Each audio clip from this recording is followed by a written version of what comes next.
आज हम अपभ्रंश शैली के चित्रों की विषय वस्तु, विशेषताएं एवं प्रमुख चित्रों के बारे में जानकारी प्राप्त करेंगे। अपभ्रंश शैली के चित्रों की विषय वस्तु मुख्य रूप से महावीर के जीवन चरित्र एवं उनकी शिक्षाओं से संबंधित रही है। इस समय के प्रमुख सचित्र ग्रंथ हैं सुपांसना हचर्यम, उत्तराध्ययन सूत्र, कल्पसूत्र, बसंत विलास, कालकाचार्य कथा और बाल गोपाल स्तुति।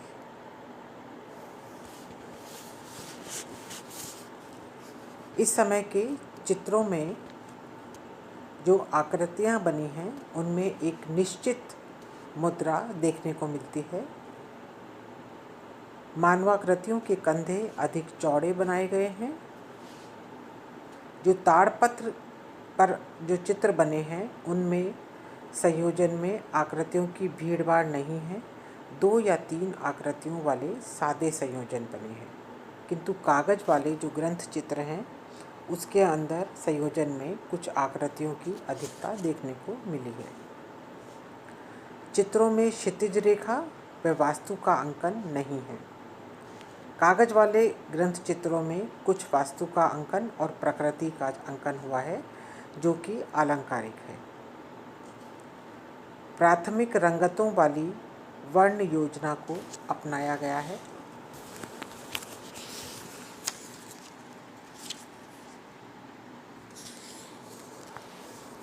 प्रकृति के अंदर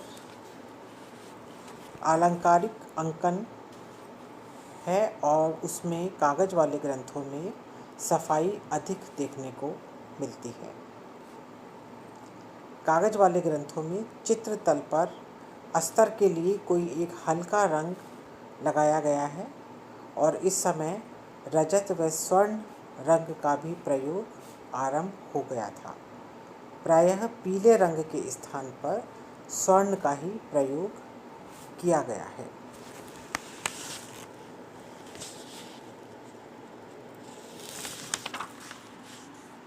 अब हम इस समय के प्रमुख चित्रों के बारे में पढ़ेंगे, जिसके अंदर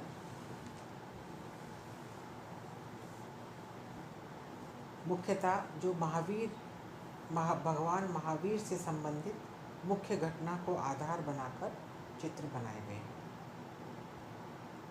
इसके अतिरिक्त दूसरे तीर्थंकर जिनमें नेमिनाथ और पार्श्वनाथ मुख्य हैं, ये क्रमशः 22वें व 23वें अवतार हैं। इनसे संबंधित घटना तथा इनके अलग अलग चित्र भी बनाए गए हैं। कल्पसूत्र में जैन तीर्थंकरों से संबंधित अनेकों चित्र मिलते हैं।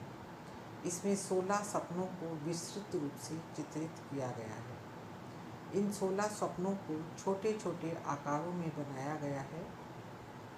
जैसे रानी वामा का चित्र, जिसमें दिखाया गया है कि बिस्तर पर लेटी हुई रानी के पास एक शिशु है, एक दासी के हाथ में मशाल है और दीवार को अलंकारिक बनाया गया है। इसके अतिरिक्त बसंत विलास में भी अनेकों चित्र मिलते हैं। यह 15वीं शताब्दी में लिखा गया तथा चित्र भी बनाए गए। मुख्यतया इसमें फागुन के महीने में या वसंत काल में पति व पत्नी का प्रेम दिखाया गया है। इसमें तीर्थंकर नेमिनाथ और उनकी पत्नी राजीवमती के साथ प्रेम के विभिन्न दृश्य अंकित किए गए हैं। एक चित्र में जिसमें गद्दी पर एक स्त्री और पुरुष बैठे हैं और दोनों ओर से 2 सेविकाएं हाथ में प्याली लेकर आती दिखाई गई हैं।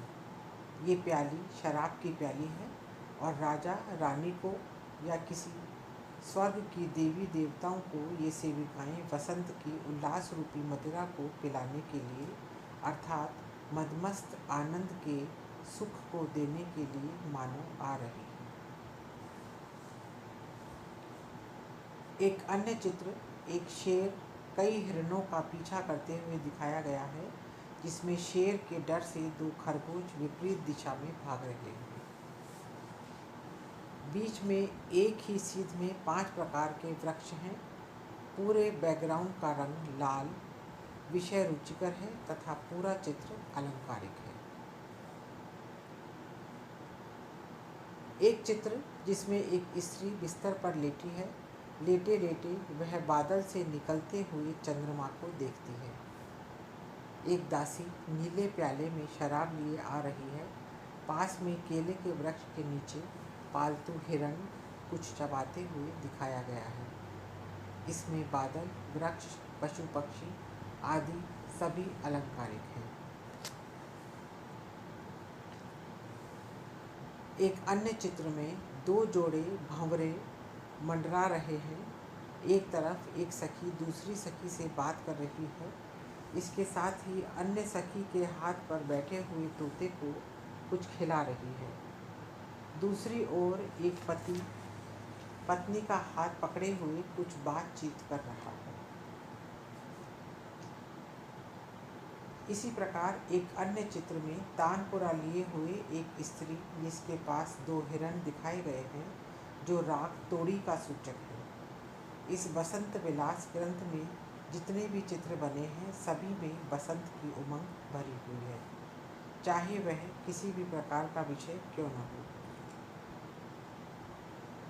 दूसरे अन्य ग्रंथों से संबंधित चित्र हैं, जैसे गीत गोविंद, बाल गोपाल स्तुति आदि।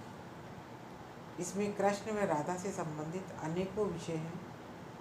इस प्रकार जैन व वैष्णव आदि धर्मों से संबंधित चित्र भी कुछ मिलते हैं। सप्तशती, इसमें भी अनेकों चित्र हम इस शैली में देखते हैं। ये चित्र ताड़पत्र और कागज़ दोनों पर ही मिलते हैं, लेकिन दोनों में भिन्नता है। ताड़पत्र पर जगह की कमी होने के कारण सूक्ष्मतम काम किया गया है, किंतु कागज के प्रयोग से स्थान अभाव की कठिनाई तो दूर हुई, किंतु चित्रों की संख्या भी अधिक हो गई, परंतु इसमें कोई खास विशेषता नहीं रही। अर्थात जो सूक्ष्म अलंकरण ताड़पत्र पर किया गया, वह कागज पर नहीं किया गया। ताड़पत्र पर मुख्यतया पीले व लाल रंग का अधिक प्रयोग किया गया है। आकृतियों के वस्त्रों में छोटे छोटे धब्बे डिज़ाइन के रूप में प्रयोग किए गए हैं। कागज के प्रयोग में जहाँ एक ओर रंग का अधिकाधिक प्रयोग किया गया है, वहीं दूसरी ओर सोने का प्रयोग भी अधिक होने लगा था। इस प्रकार ये अपभ्रंश शैली के मुख्य चित्र थे।